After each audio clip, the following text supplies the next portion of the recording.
Bonjour tout le monde, j'espère que vous êtes en pleine forme. Aujourd'hui, je suis venu avec une nouvelle vidéo qui va parler cette fois sur les fondations superficielles et les fondations profondes, toujours dans le cadre de la géotechnique et des études géotechniques. Aujourd'hui, on va essayer de résoudre ou bien de répondre à la problématique du choix des fondations superficielles ou bien des fondations profondes.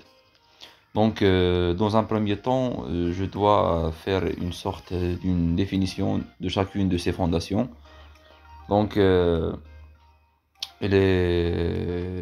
D'après leur nom, déjà, les fondations profondes, ça veut dire que en termes de profondeur, on va aller plus loin que pour le cas des fondations superficielles. Mais quand même, il y a des exigences ou bien il y a quelques critères pour appeler une fondation profonde et appeler une autre une fondation superficielle. Voilà, il y a une règle générale ou bien il y a un diagramme qui a une relation entre la hauteur d'ancrage D et la largeur de la fondation B. Donc, comme vous voyez ici dans cette courbe, pardon, donc la largeur B est dans les abscisses, dans les axes des abscisses, et dans les ordonnées, nous avons la hauteur d'ancrage D.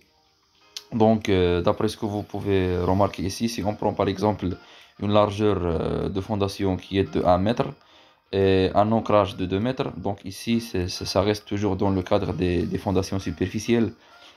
Sinon, si on prend par exemple une hauteur d'ancrage de l'ordre de 4 ou bien 5 avec une largeur de semelle qui est dans les alentours de 0,5 mètres allant jusqu'à 1 mètre pour une profondeur de 5 mètres. Donc ici, on doit forcément parler des fondations profondes.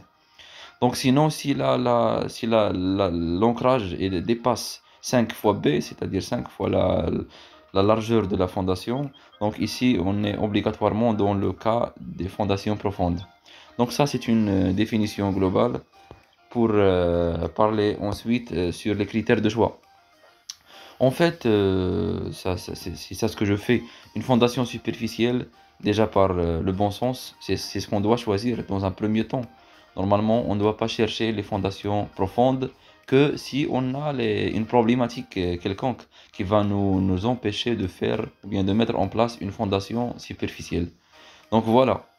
J'ai essayé de citer presque toutes les problématiques ou bien les obstacles, les entraves qui vont nous pousser à aller vers des fondations profondes qui sont bien sûr plus coûteuses que les fondations superficielles.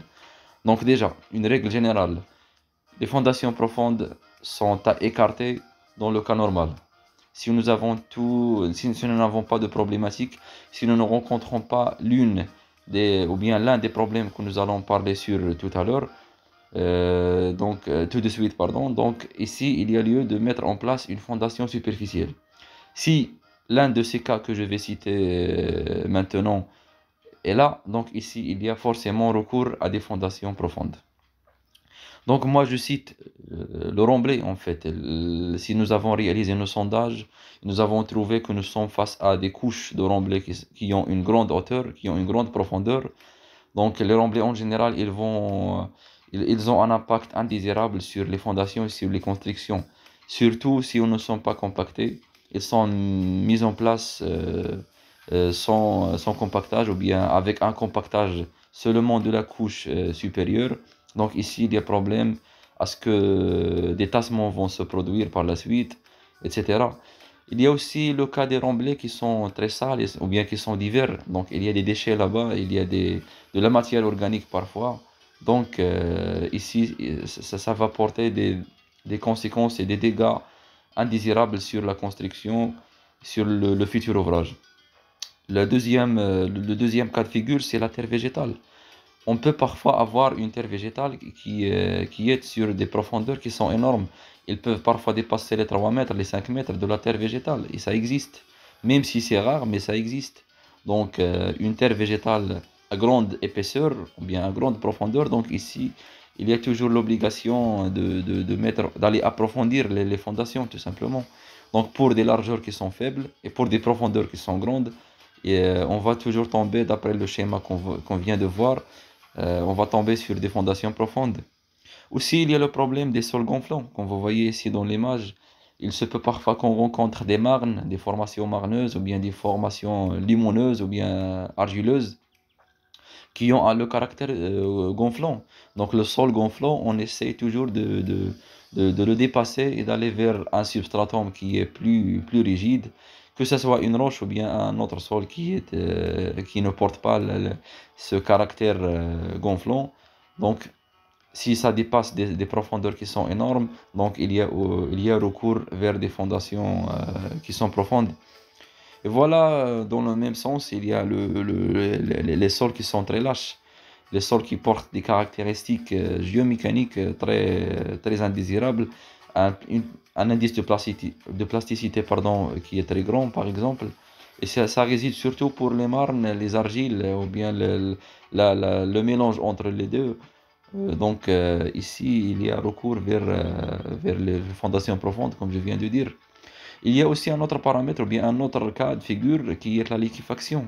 Et s'il y a des sols liquéfiables sur des hauteurs, sur des profondeurs bien déterminées, et qu'il y a un substratum qui n'est pas liquéfiable, ici on doit obligatoirement approfondir nos semelles, nos fondations, et aller vers le substratum qui va nous donner une portance de plus. Si nous avons par exemple essayé de négliger tout ça en cherchant à diminuer le coût du projet, c'est-à-dire de prévoir des fondations sur de tels sols, on risque d'obtenir des conséquences qui sont néfastes en fait. Parmi les conséquences qu'on peut voir, il y a les fissurations. Donc, comme vous voyez ici, il se peut que le bâtiment soit fortement fissuré, chose qui va dégrader l'aspect visuel, l'aspect décoratif de la construction, comme il peut avoir des effets néfastes sur le bâtiment. Il peut même parfois le condamner. Ça peut même causer des chutes de blocs, des éboulements, des instabilités qui peuvent même menacer la vie de l'être humain, à savoir. Ici, il faut toujours chercher à dépasser les sols qui ont des caractéristiques géomécaniques qui sont lâches, ou bien nous ne sommes pas sûrs de l'état de compacité de ce sol. C'est le cas des remblais en place. On peut parfois aller vers un terrain où il y a des dizaines de hauteurs de remblais. Des remblais qui n'ont pas été mis en place suivant les normes, c'est-à-dire avec un compactage normalisés. Donc, ils sont déposés là-bas sans aucun contrôle, sans aucun compactage. Donc, on doit toujours écarter ces types de sols et aller vers un sol qui est naturel, qui porte des caractéristiques désirables et qui vont donner une bonne portance et ne vont pas générer des conséquences et des dégâts comme nous voyons dans les photos suivantes. Donc, merci à vous, à une prochaine vidéo.